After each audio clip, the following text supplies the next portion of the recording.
Hello friends, कैसे हो आप सब। आज का जो हमारा टॉपिक है classical theory of output and employment. चलो शुरू करते हैं। पहला क्वेश्चन है हमारा, according to classical economy the economy always tend to operate at. Classical economics के अकॉर्डिंग इकॉनमी किस में ऑपरेट करती है। पहला ऑप्शन है under employment, over employment, full employment या जीरो एम्प्लॉयमेंट। तो इसमें राइट आंसर क्या आ जाएगा हमारा फुल एम्प्लॉयमेंट, क्योंकि क्लासिकल के अकॉर्डिंग इकॉनमी में क्या है, डिमांड और सप्लाई की वजह से अपने आप ही इक्विलिब्रियम में आ जाती है। The classical theory is based on, classical theory किस लॉ के ऊपर बेस्ड है। Keynes law, Say's law, Gresham law या एंजल लॉ। तो इसमें राइट आंसर आ जाएगा हमारा सेज लॉ के ऊपर बेस्ड है। आगे नेक्स्ट क्वेश्चन देखते हैं। Say's law state that, Say's law के अकॉर्डिंग क्या है, supply creates on demand, demand creates on supply, investment create saving या गवर्नमेंट स्पेंडिंग क्रिएट इनकम। तो राइट आंसर आ जाएगा supply creates on demand. According to classical economist under employment is, classical economist के according जो unemployment है वो क्या है, परमानेंट होती है due to lack of demand, temporary and voluntary या कॉज बाय गवर्नमेंट पॉलिसी। तो इसमें राइट आंसर आ जाएगा हमारा ऑप्शन सी, कि जो अनएम्प्लॉयमेंट होती है वो सिर्फ टेम्परेरी होती है, कुछ टाइम के बाद क्या है जो एम्प्लॉयमेंट है वो क्या हो जाएगी, हमारी फुल हो जाएगी। आगे नेक्स्ट देखते हैं। The classical theory assume which market condition, कौन सी मार्केट कंडीशन लेके चलती है, इनपरफेक्ट, परफेक्ट, मोनोपोली एंड अलिगोपोली। तो इसमें राइट आंसर क्या आ जाएगा हमारा परफेक्ट कंपटीशन को अज्यूम करके चलती है। आगे नेक्स्ट है, in classical economics wages are determined by, wages किससे डिटरमाइंड होती हैं, गवर्नमेंट कंट्रोल करती है, कलेक्टिव बार्गेनिंग होती है, demand and supply of labour या ट्रेड यूनियन। तो किस पे डिपेंड करती है ये, राइट आंसर आ जाएगा demand and supply of labour. ये डिमांड लेबर की डिमांड है और ये लेबर की सप्लाई है, जहाँ पे दोनों क्रॉस करते हैं वहाँ पे वेजेस आती हैं। सपोज करो कि डिमांड बढ़ गई है और वेजेस इसको कैसे इक्विलिब्रियम में लेके आएंगी, डिमांड बढ़ेगी तो वेजेस बढ़ेंगी, ठीक है। वेजेस के बढ़ने से सप्लाई लेबर की बढ़ जाएगी, तो सप्लाई बढ़ेगी तो कहाँ पे हो जाएगा, आगे नीचे सप्लाई कर्व आ जाएगा इसका, ठीक है। सप्लाई कर्व आ जाएगा, नया सप्लाई कर्व, तो उसको क्या होगा, जब सप्लाई कर्व नया आ जाएगा तो डिमांड और सप्लाई क्या है उसी से आगे नए इक्विलिब्रियम पे आ जाएंगी, ठीक है। और वेजेस क्या रहेंगी, वहीं पे रहेंगी हमारी। आगे क्या है next, which factor does not exit in classical economics, कौन सा फैक्टर क्लासिकल इकोनॉमिक्स में नहीं है, flexible wages, government intervention, full employment या परफेक्ट कंपटीशन। हमने ऊपर पढ़े है कि फुल परफेक्ट कंपटीशन भी होता है, फुल एम्प्लॉयमेंट भी होता है, और वेजेस क्या होती हैं इसमें फ्लेक्सिबल मान के चलती हैं। सरकार को मानते थे कि इंटरफेयर नहीं करना चाहिए, इकॉनमी को फ्री छोड़ देना चाहिए इक्विलिब्रियम लाने के लिए, तो उनके अकॉर्डिंग गवर्नमेंट इंटरवेंशन नहीं है। Classical economist believe in, classical economist किस में बिलीव करते हैं, laissez faire policy, centralise planning, active government role या डिमांड मैनेजमेंट।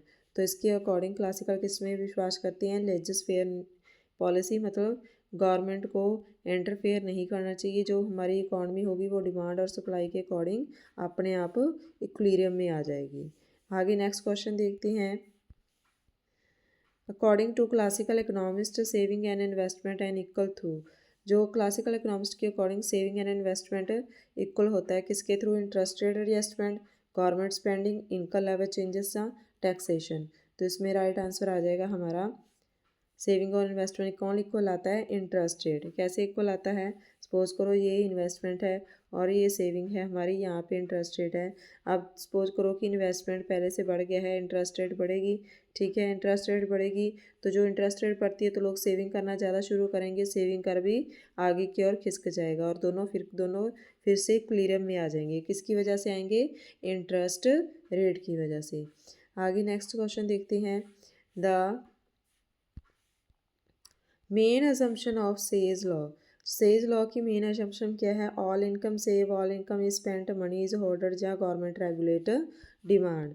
तो इसमें आ जाएगा all income is spend, income को जा तो हम कंजप्शन पे इन्वेस्ट कर देंगे या फिर उसको जा कंजप्शन पे खर्च करेंगे या फिर उसका क्या करेंगे, इन्वेस्टमेंट करेंगे, लेकिन सारी इनकम क्या है हम स्पेंड कर देंगे सेज लॉ के अकॉर्डिंग। हम है Keynes theory of output and employment के क्वेश्चन।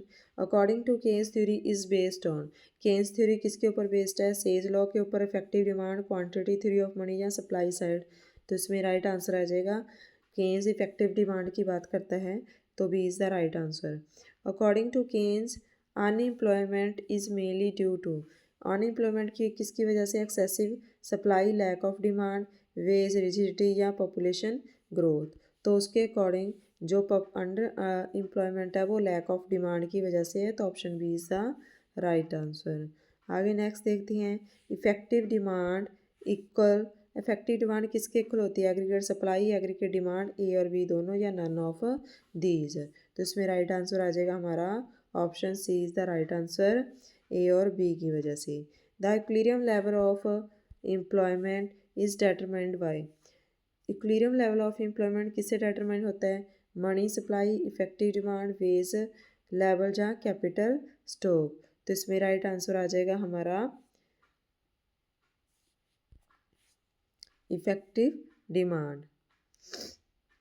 आगे नेक्स्ट क्वेश्चन देखते हैं, in Keynes theory involuntary unemployment occur because of, उन्होंने कहा था कि इनवॉलंटरी अनएम्प्लॉयमेंट किसकी वजह से होती हैं? Labour refuse to work, aggregate demand is less than aggregate supply, wages too flexible या प्राइस आर टू हाई। तो इसमें राइट आंसर क्या आ जाएगा हमारा?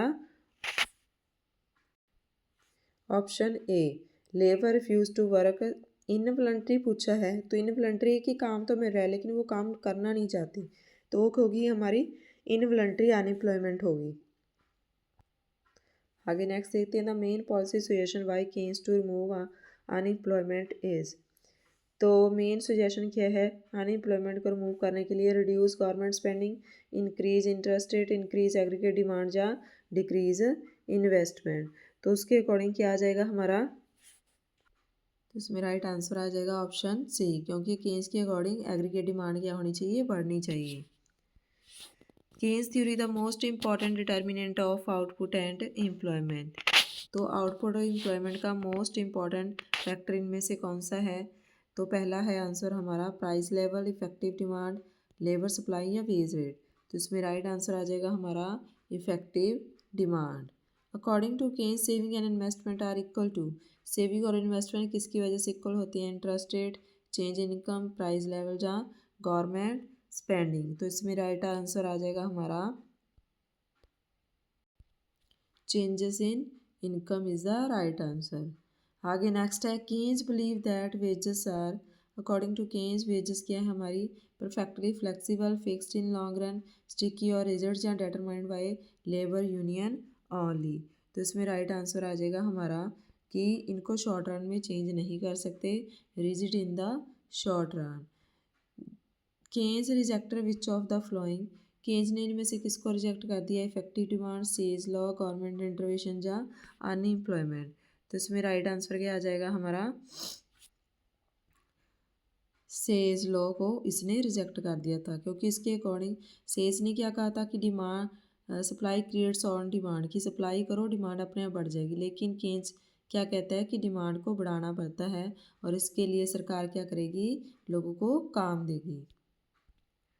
The concept of under employment equilibrium was introduce by, under employment equilibrium किसने introduce किया था? Adam Smith, Karl Marx, J M. Keynes या अल्फ्रेड मार्शल। तो इसमें राइट आंसर आ जाएगा हमारा केन्स ने बताया था कि इकॉनमी जरूरी नहीं है कि फुल एम्प्लॉयमेंट में वर्क करेगी या अंडर एम्प्लॉयमेंट में वर्क करती है। आगे नेक्स्ट है, according to Keynes investment depend upon, तो किस पे डिपेंड करता है investment? MEC and interest rate, income and output, labour productivity या गवर्नमेंट रेगुलेशन। तो इसमें राइट आंसर क्या आ जाएगा हमारा? ये काम करती है एमईसी एंड इंटरेस्ट रेट के ऊपर बेस होती है। एमईसी का मतलब क्या होता है कि इन्वेस्टर कितना इन्वेस्ट करना चाहते हैं, उनकी डिपेंड करता है उनकी एफिशिएंसी पे कि उनको प्रॉफिट कितना होगा, तो उसी बेस के ऊपर वो इन्वेस्ट करेंगे। The Keynes model is applicable in, Keynes model किस में एप्लीकेबल है? लॉन्ग रन, शॉर्ट रन या बोथ। तो इसमें राइट आंसर आ जाएगा हमारा शॉर्ट रन, क्योंकि केन्स कहता था कि लॉन्ग रन में वी ऑल आर डेड। तो इसमें राइट आंसर आएगा शॉर्ट रन। आगे नेक्स्ट क्वेश्चन देखते हैं, according to Keynes to increase employment government should, ठीक है। एम्प्लॉयमेंट को इंक्रीज़ करने के लिए सरकार को क्या करना चाहिए? Decrease public spending, increase public spending, reduce demand या इंक्रीज़ टैक्स। तो इसमें राइट आंसर आ जाएगा कि सरकार को अपने खर्चे बढ़ाना चाहिए, लोगों को काम देना चाहिए। The difference between classical and Keynes theory lies mainly role of government, price determination, factor production या लेबर मार्केट। तो इसमें राइट आंसर आ जाएगा हमारा कि दोनों का डिफरेंस किसके ऊपर बेस्ड है? रोल ऑफ गवर्नमेंट के ऊपर। क्लासिकल इकोनॉमिस्ट कहते थे कि सरकार को इंटरफेयर नहीं करना चाहिए। केन्स थ्योरी कहती थी हमारी कि सरकार को इंटरफेयर करना चाहिए, लोगों को काम देना चाहिए ताकि डिमांड बढ़ सके, क्योंकि डिमांड की वजह से एम्प्लॉयमेंट क्रिएट होती है। लेकिन क्लासिकल कहते थे कि फुल एम्प्लॉयमेंट होती है, अंडर एम्प्लॉयमेंट होता ही नहीं। अगर अंडर एम्प्लॉयमेंट है तो अपने आप इकॉनमी में चेंजेस आएंगे, जिसकी वजह से फुल एम्प्लॉयमेंट में इकॉनमी पहुँच जाएगी। तो ये था आज तक के हमारे क्वेश्चन। 25 क्वेश्चन हमने कंप्लीट कर लिए हैं। आपको आज के क्वेश्चन कैसे लगे? प्लीज़ लाइक कर देना, शेयर करना एंड सब्सक्राइब करना my channel and also comment. Okay, thank you.